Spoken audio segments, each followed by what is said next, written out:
3, 2, 1. Boom! And welcome to the Big Honker Podcast. Did you know? Brought to you by Mallard Bay. I'm Jeff Stanfield with the world famous Andy Shaver. That's right. We are here. It is another episode of Did You Know? Who's going first? I'll go first because I got two to do. First thing is, do you know the country with the most airports? I'm going to say America. That's number one. Okay. I'll tell you what. Okay. If you can get 3 of the top 5, I'll buy you a steak dinner. Okay. 3 of the top 5. Not counting the United States. That's one. Okay, yeah, that's fine. So now you got 2 more. Go. Okay. America. Okay. England. Nope. Russia. Nope. India. Bzz. Okay, I'll go ahead and tell you then. United States is 1. Okay. 15,873 airports. Brazil is number 2. Huh. I would have never guessed that. 4,919. Australia is 3rd with 2,100. Mexico, 1,485. And Canada, 1,425. There's more airports in Mexico than Canada. That kind of, well, I guess not. Mexico's bigger and it's more, it's colder and shit in Canada. Yeah. So anyways, but that's that deal. Now, that was my, what do you think is the busiest airport in the world? I'm just going to go with Atlanta. It is. Okay. Number 2?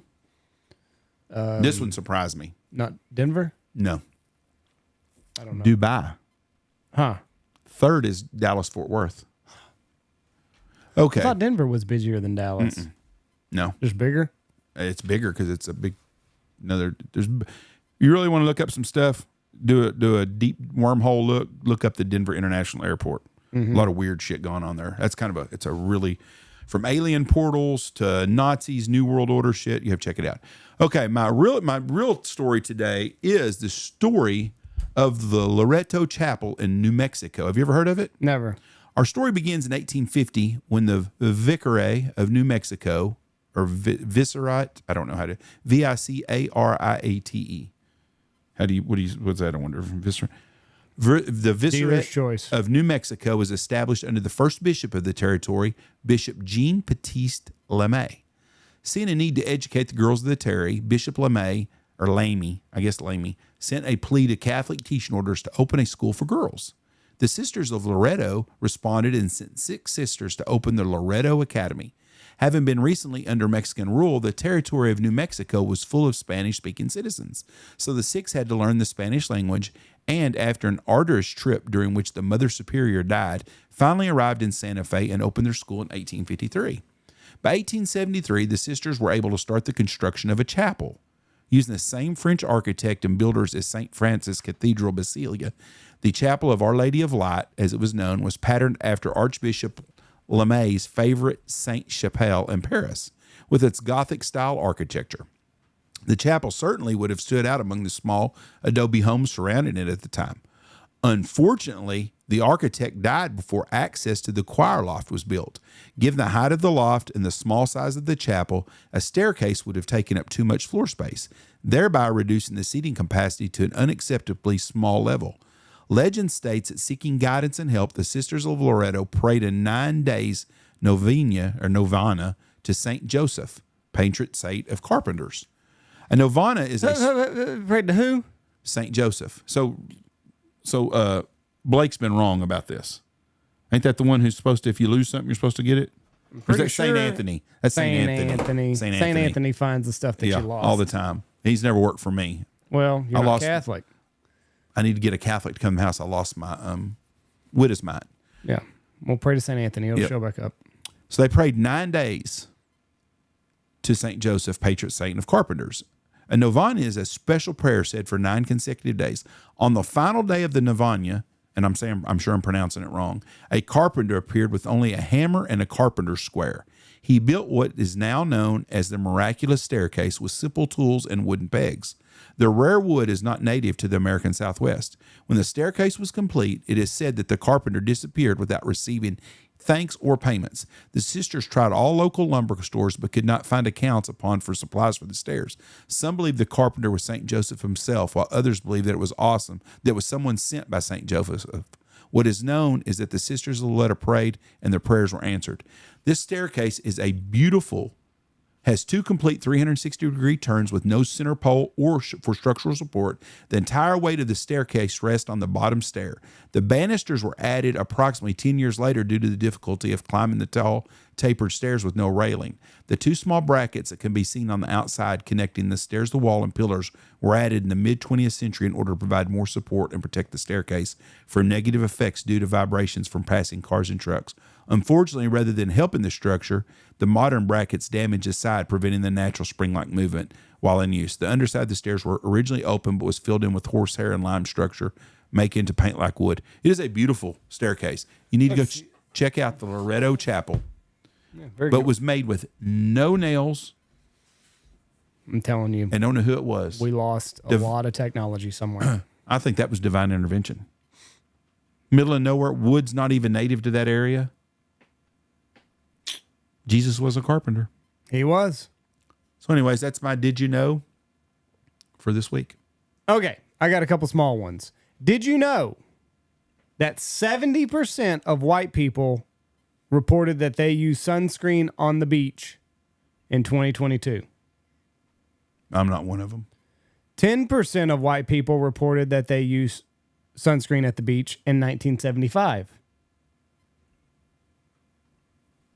So in 1975, there were 30 skin cancer cases per 100,000 people. In 2022, there were approximately 1,691 skin cancer cases per 100,000 people. Andy, I think you're onto something here. You're trying to say something here. These are just the numbers, people. I don't make them up. Okay.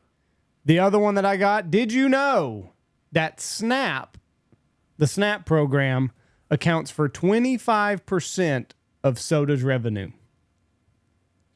I know that they just yesterday done away with that. They should have. Did you also know that now there is a big push for, evidently Big Soda's going all in on influencers now, drinking their product on X and Facebook, Instagram. So they're about to lose 25% of their revenue. Okay, so my big one for the week. You probably didn't know how close we were to nuclear war in 1983. Did you? For the sake of this program, I'm going to say no, I did not know. Oh, you did know? Yes, but go ahead. You knew that we were seconds away? Mm-hmm. Computer glitch. Well, motherfucker. Well, there went this one. I was going to say no. Well, just take this part out then. No, it's fine. It's fine. You already know this story. 1983, Soviet radar detected 5 U.S. nuclear missiles heading to Moscow. Humanity was seconds away from extinction. All Soviet protocol demanded immediate retaliation. But then Stanislav Petrov saw something that didn't add up. So this guy, he wasn't your typical military man. Unlike his soldier colleagues, he had a civilian IT education. So, yeah, Jeff's basically right and just ruined everything. Start this whole thing over. No, and just you're cut fine. This out. I'm not you starting asked me, and I told you I didn't want to do it. And you said, "Are you sure you know?" So I told you. So first strike capability was the holy grail. You wanted to be able to strike first. Both sides believed that they thought that the other one was going to send nukes at any time. Detection system needed to be lightning fast. One false move would trigger mutual destruction. In the early hours of September 26, 1983, sirens blared, computer systems show an incoming U.S. missile, then another and another and another, until 5 missiles were supposedly heading straight towards Soviet territory. Petrov's orders were clear. Immediate report nuclear strikes to top brass, and then they would launch a counterattack. This was the doctrine of mutually assured destruction, global annihilation, and both sides had we've got enough nuclear bombs out there right now to blast us 10 light years away. He had to make a decision. Is he going to trust the computer system or trust his gut? So Everybody else would have followed, protocol. Petrov thought if Americans were really attacking, they wouldn't just send 5 missiles. They would launch an overwhelming strike.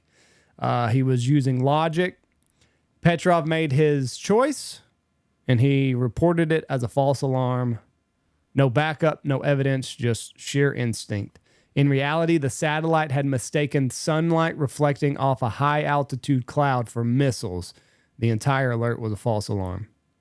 We could be looking at a totally different world right now. Or we wouldn't be looking at a world because they'd have launched and then we'd have launched and then it would have been the end of mankind. The incident was kept secret until after the Soviet Union collapsed in the 1990s when a general finally recognized the story, and Petrov he received global recognition. So he received 2 World Citizen Awards, was praised worldwide, suffered a nervous breakdown, retired early from the military, passed away in 2017 from pneumonia. So we were close. Jeff heard the story. Jeff lived the history.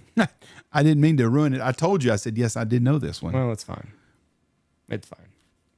Sometimes you just know. When you know, you know. So I did know, and I'm sorry I did know. But anyways. You did know. Yes. All right. I can unpin that one then. All right. Thank y'all for listening to us. God bless y'all. Have a great week. Watch for deer.